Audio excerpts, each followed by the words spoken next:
Manchester United berusaha merahasiakan cedera Leny Yoro karena negosiasi yang sedang berlangsung untuk target lain. Bayern Munich mengetahui ada lebih banyak tekanan untuk merekrut bek tengah yang akan memengaruhi posisi tawar United atas Matthijs de Ligt.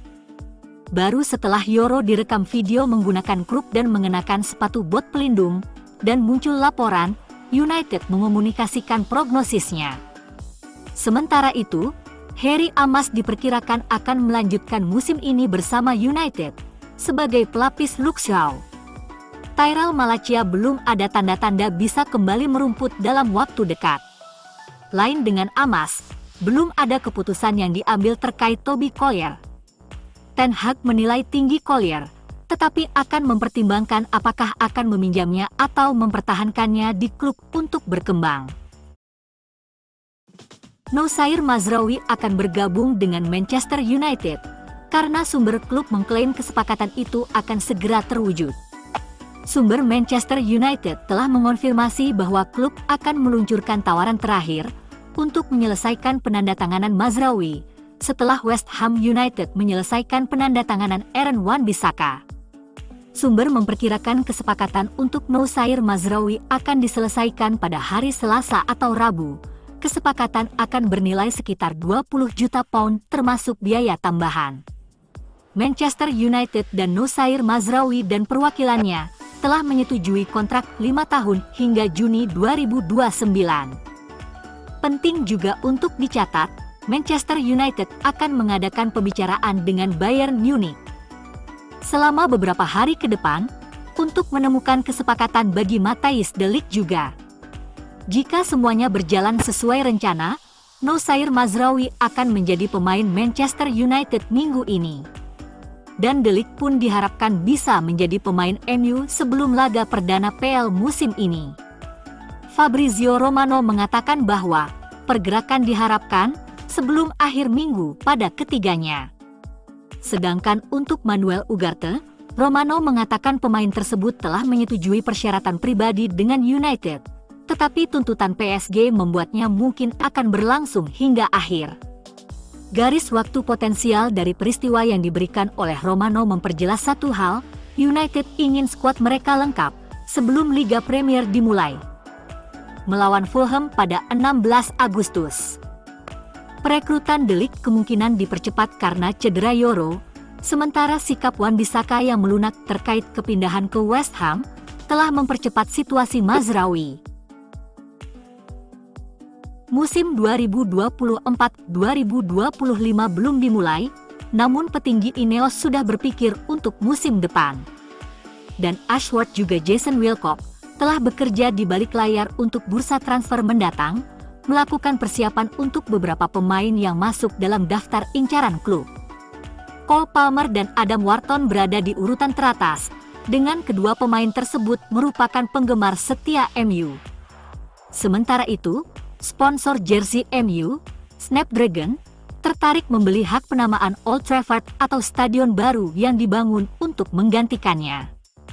Berkaca dari kesepakatan hak penamaan Stadion Sophie, yang menghasilkan $600 juta untuk kesepakatan selama 20 tahun.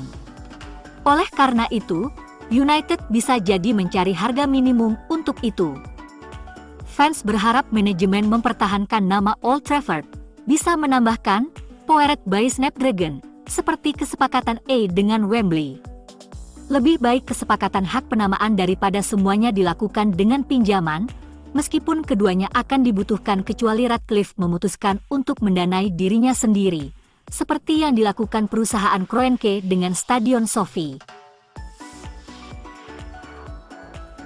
Manchester United kemungkinan besar akan mendapatkan Sofyan Amrabat, alih-alih gelandang Paris Saint-Germain, Manuel Ugarte. Hal itu disampaikan pakar transfer Fabrizio Romano, yang menyatakan bahwa kesepakatan untuk pemain tersebut membutuhkan waktu karena financial fair play. Penurunan performa Casemiro telah menyebabkan Erik ten Hag mulai melirik pasar gelandang bertahan tengah, menjelang musim Liga Primer yang sangat penting, di mana mereka berharap dapat mengamankan posisi 4 besar. Amrabat, yang telah disebut luar biasa oleh Luis Enrique, adalah salah satu nama tersebut. negosiasi dengan Paris Saint-Germain bisa memakan waktu lebih lama. Ugarte menunggu United, menunggu negosiasi dengan PSG. Butuh waktu karena financial fair play. Penjualan pemain menjadi sangat penting, jadi MU butuh keseimbangan dalam semua kasus seperti ini. Reporter Sky Sports, Dharmesh Sheth, bahkan menjamin Amrabat akan bergabung kembali dengan MU dalam beberapa minggu mendatang. Peningkatan performa diakhiri dengan penampilan luar biasa melawan Manchester City di final Piala FA, dapat membuatnya kembali ke Manchester musim panas ini, menambah pilihan klub di lini depan. Tepat pada saat final Community Shield, Erik ten Hag mendapat suntikan semangat dari kembalinya kuartet kunci, yang 3 diantaranya bisa dibilang merupakan nama-nama pertama dalam daftar pemain. Itu karena kelompok pemain internasional terakhir, yang sedang menjalani liburan panjang kembali ke Carrington untuk berlatih hari ini. Kuartet tersebut terdiri dari Lisandro Martinez, Luke Shaw, Kobbie Mainoo, dan Facundo Pellistri. Martinez memenangkan Copa America bersama Argentina, sementara Shaw dan Mainoo melaju hingga final Euro. Bukan itu saja, Ten Hag pastinya berterima kasih pada Liverpool yang melepas Joel Matip ke Leverkusen. Bayern yang mengincar bek tengah Leverkusen, Jonathan Tah. Semakin besar peluangnya. Kepergian Tah ke Bayern akan meninggalkan lubang yang berpotensi diisi Matip. Jika Bayern berhasil mendatangkan Tah, mereka akan berada dalam posisi yang lebih kuat untuk melepas De Ligt. Meski begitu, efek dominonya mungkin tidak berakhir di sana.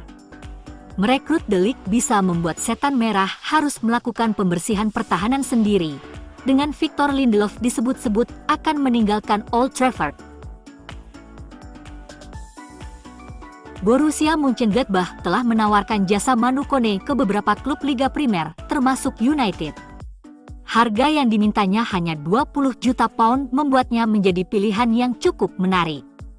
Manu Kone telah ditawarkan ke sejumlah klub di Inggris dalam beberapa minggu terakhir.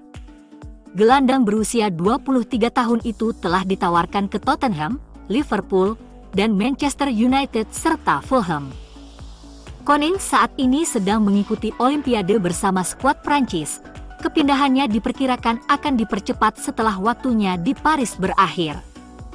Pemain berusia 23 tahun itu telah menjelaskan kepada klubnya bahwa ia tidak akan bertahan setelah musim panas. Ia telah dilirik oleh United di masa lalu dan dapat bermain di semua lini tengah, termasuk sebagai gelandang bertahan. Namun, apakah ia memiliki kualitas untuk pindah ke klub terbesar di dunia masih belum jelas. Di antara kuartet yang disebutkan di atas, hanya Fulham dan United yang sangat membutuhkan gelandang. Ineos memiliki banyak hal untuk direnungkan dengan dimulainya musim hanya beberapa hari lagi.